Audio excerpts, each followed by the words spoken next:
প্রায় 2 কাপের মতো ওয়াশ কালার আমার ফেলে দিতে হয়েছে। যাই হোক, ওইটা পরে বলতেছি। তো আজকে এই নয়নতারাটা আঁকবো। এখানে প্রথমে আমি একটু স্কেচ করা দেখিয়েছি। প্রথমে একটা রাউন্ড শেপ করে দেন দাগ কেটে যতগুলো পাপড়ি হবে ততগুলো শেপ করে নিয়েছি। এখানে আমি গ্রিনের 2টা শেড ইউজ করেছি, তোমরা দেখে নিও। পিছনের অংশে আমি সেফ গ্রিন আর ব্ল্যাক কালারটা বেশি ইউজ করছি, আর পাতার অংশে মোনাস্টার গ্রিন আর শ্যাডোর জন্য সেফ গ্রিনটা ইউজ করছি। দেন আমি একটু লেমন ইয়েলো মিশিয়ে পাতার শিরা উপশিরাগুলো দিয়েছিলাম। আর নয়নতারা ফুলের অংশে আমি একটু পার্পল কালার আর পিঙ্ক কালার মিক্স করে ইউজ করছি।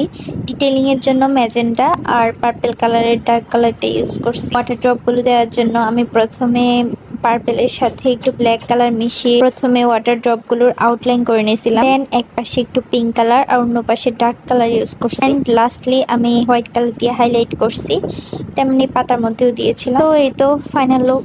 আর গোয়াশ কালারের কথা কি বলবো, আমার আগের বক্সটা আমি 3 বছর ইউজ করছি, এখনো হেলদি। বাট এই বক্সটা কেনার পর থেকে আমি যতই স্প্রে করি, যতই হচ্ছে যে যত্ন নিই, আমার এই নিয়ে 4টাতে ফাঙ্গাস পড়ছে। এবার এত বাজেভাবে এগুলো নষ্ট হয়েছে যে আমার 2টা একদম ফেলে দেওয়া লাগছে, মানে রাখার মতো কোনো অবস্থা